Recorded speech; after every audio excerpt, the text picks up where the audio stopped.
had an amazing date night on the town, and I really have to tell you about this because there was something that happened in the meal that was just totally right up my alley. So let's jump right into that. The place is Donna's in downtown Troy, and I'll tell you a little bit more about that after I tell you about the cocktail I ordered because it was perfect. When you put something professional wrestling theme on the menu, I'm gonna order it. I mean, come on. They had a drink on there called the Macho Man cocktail that I just couldn't pass up. I'm a huge fan of retro wrestling, grew up watching WWF, into WCW, NWO fan. Macho Man was a big player in all of that. So as far as the cocktail, not only a cool name, but also right up my alley in terms of the contents. Smoky bourbon, bitter Chinar liqueur, which is artichoke flavored, nice rich espresso, and then accented with more bitters. Now, I'm not a huge fan of like an overly bitter drink, but I feel like the coffee actually helped to balance it, even though it was like Chinar, coffee, and bitters, but there was enough sweetness from the bourbon to kind of level it all out. I'm also big on espresso martinis and drinking bourbon straight, so this is kind of like perfect for me. But obviously I had to pay tribute to Randy Savage.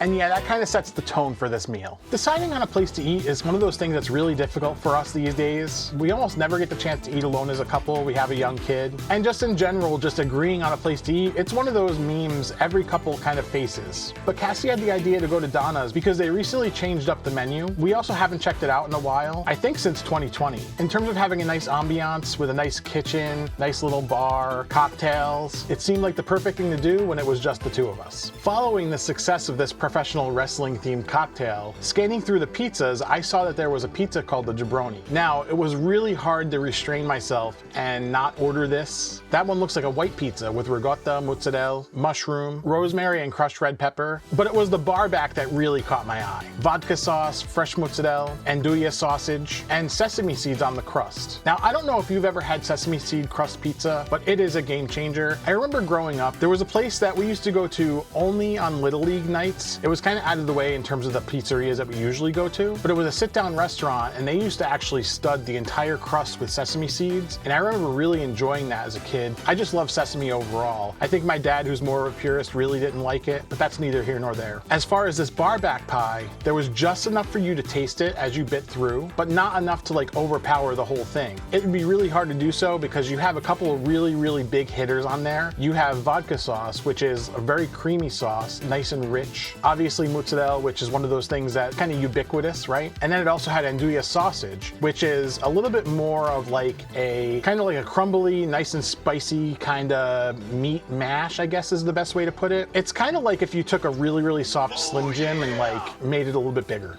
I don't know, I'm just trying to make an analogy that most people would understand. It's not like a salami like sopressata or actual salami, but it's nice and spicy. It's got a really meaty texture and meaty flavor. On the pizza, really amazing. And the combination of vodka sauce with that and the sesame seed crust, total winner. The one thing that I really dislike about this is, as far as the size and the expectation, $22 for this pizza. It's a little bit pricey. I feel like there could have been a little bit more toppings on there, but again, I think we're kind of nitpicking, and when you go for an experience like this, you're there for the date night, you're there for the ability to have cocktails and wine and be in a nice little intimate ambiance. So I get it, and I get that ingredients are expensive, but put a little more on there. When it came to actually ordering my dinner plate, there weren't a whole lot of options, which made this a lot easier, and the short ribs looked really good. Now, when I read the description, which just said polenta, fennel, and eggplant, that was like a classic short rib dish. Short rib and polenta is actually a pretty common thing. The presentation was something that I totally wasn't prepared for. You had your nice hunks of short rib there, nice braised little sauce, but on the side, there was like a rectangular block of the polenta, and it was crispy on all sides. Now, when I cut into that,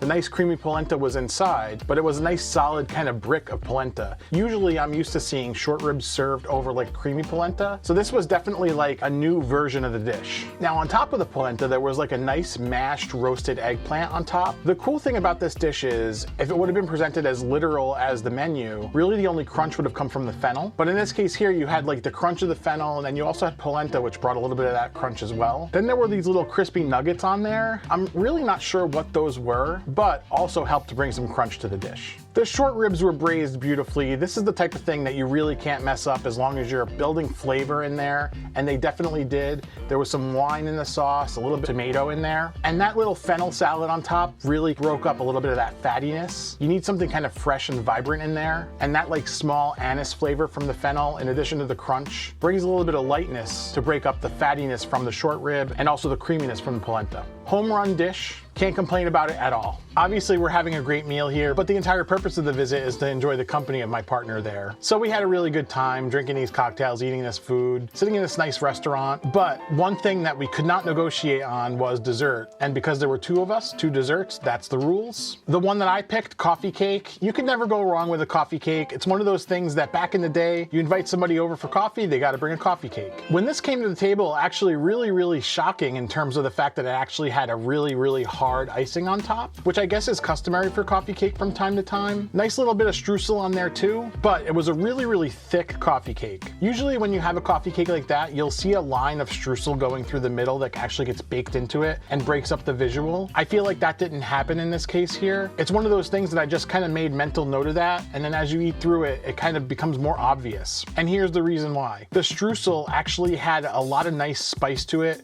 more than what your typical like cinnamon. I think there was cardamom or something else in there. I can't remember offhand, and I can't find any dessert menu online. But as you're eating through this, you have that nice buttery cake, but it definitely feels like the ratio between streusel to cake is a little bit off. And maybe the icing was there to actually help with that, but I feel like it actually was just overall a little bit too dry. But in terms of flavor, absolutely amazing. You really can't go wrong with that. The real star dessert though in this case was the chocolate chip cookie, which was drenched in a butterscotch sauce. I've never had that before in my life, and I gotta say it was absolutely incredible. Now let's first talk about these large format cookies. Generally, you know I'm not a huge fan of it. We've been to Levan, we've done crumble cookies. In general, I feel like they're underbaked. This one absolutely wasn't. It was actually cooked pretty good all the way through, so you didn't have that raw flour taste. And I know you can debate eating raw cookie dough and the inside of those cookies and whatever it is. It's just not my thing. But again, this one was really good. I love the dark chocolate that they used inside this cookie, and then drenching it in that butterscotch, that like nice, rich, smoky, kind of caramelly sauce. Absolutely amazing. I would definitely order this one again. If you enjoyed this, be sure to hit like on the video, and if you enjoy meal breakdowns like this one, consider subscribing. Now, when I tell you about this place, Donna's, the location has actually undergone a little bit of a metamorphosis. They started out as Peck's Arcade, then kind of morphed into Donna's right around the time of the pandemic, and they actually specialized in doing like takeout parmesans. I love the experience that we had on this visit, but I do kind of miss that parmesan to go from there. And if you want to check that out, be sure to click on the video on your screen right now.